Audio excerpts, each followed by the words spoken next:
ইলিশ আমাদের জাতীয় মাছ, আর এই মাছটা কার কার প্রিয়? আমার তো ভীষণ প্রিয়।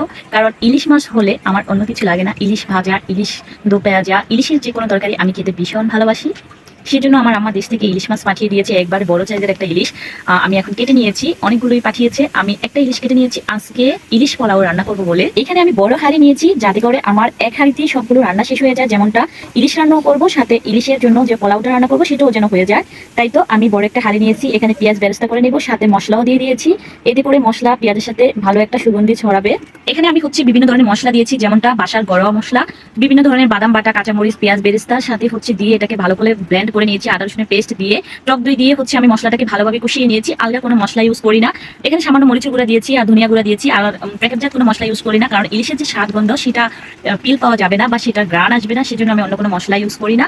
তাই তো আমি এখানে ইলিশগুলো দিয়ে ভালোভাবে কষিয়ে নিব, যেহেতু কাঁচা ইলিশটা দিয়ে আমি ইলিশ পোলাও রান্না করবো। মশলা থেকে যখন তেল ছেড়ে দিবে তখন আমি আরেকটু করে এপাশ ওপাশ করে উল্টিয়ে নিব। এতে করে ইলিশ মাছের দোনো সাইড হবে। আর ইলিশ মাছ যেহেতু নরম মাছ, আলতো হাতে ইলিশটাকে উল্টাতে হবে, না হয় ভেঙে যাবে। আর ভেঙে গেলে ইলিশের সাইজগুলো দেখতে সুন্দর লাগবে না। এদিকে আমি ইলিশ মাছগুলো উঠিয়ে নিয়েছি ব্যাক ক্যামেরা, সেটা তো দেখানো হয় না। যাই হোক, উঠিয়ে ওই মশলাতে আমি চালটা কষিয়ে নিয়েছি। আর এখন ইলিশ মাছগুলো, চালটা যখন আধা সিদ্ধ হয়ে গেছে, এখন আমি ইলিশ মাছগুলো মাঝে দিয়ে দেবো। দিয়ে তারপর উপর দিয়ে আবার অর্ধেকটা পোলাও দিয়ে দিব। এতে করে দমে মাছটা মানে মাছ আর ইলিশ পোলাওটা রান্না হয়ে যাবে।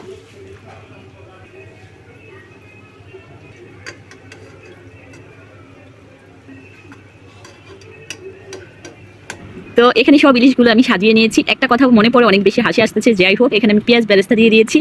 এই তো উপর দিয়ে যে অর্ধেক পোলাওটা উঠিয়ে রেখেছি সেটাই এখন দিয়ে দিচ্ছি। আশা করি অনেক বেশি লোভনীয় হয়েছে পোলাওটা। ইলিশ পোলাওটা কেমন হয়েছে অবশ্যই আপনারা কমেন্টস করবেন, আর অবশ্যই ফলো দিয়ে রাখবেন পেজটা। সো এখন আমাদের খাওয়ার পালা। আমরা এখন এটা পরিবেশন করব, সবাইকে দিয়ে দিব, আর খেয়ে অবশ্যই রিভিউ দিব কেমন হয়েছে। এই তো দমে রাখার পরে এখন নিয়ে আসলাম খাওয়ার জন্য। আর যেহেতু সবাই মিলে এক জায়গায় আছি, তো সেই জন্য আমি সবাইকে একসাথেই করে দিব, পরিবেশন করব আর কি। উপর থেকে পোলাওগুলো আলতো হাতে উঠিয়ে নিব। এতে করে ইলিশ মাছগুলো আর ভেঙে যাবে না। ইলিশ মাছগুলো ভেঙে গেলে কিন্তু দেখতে সুন্দর লাগবে না। যাই হোক, এই তো অনেক বেশি ইয়ামি অ্যান্ড টেস্টি হয়েছে, সবাই বলেছে।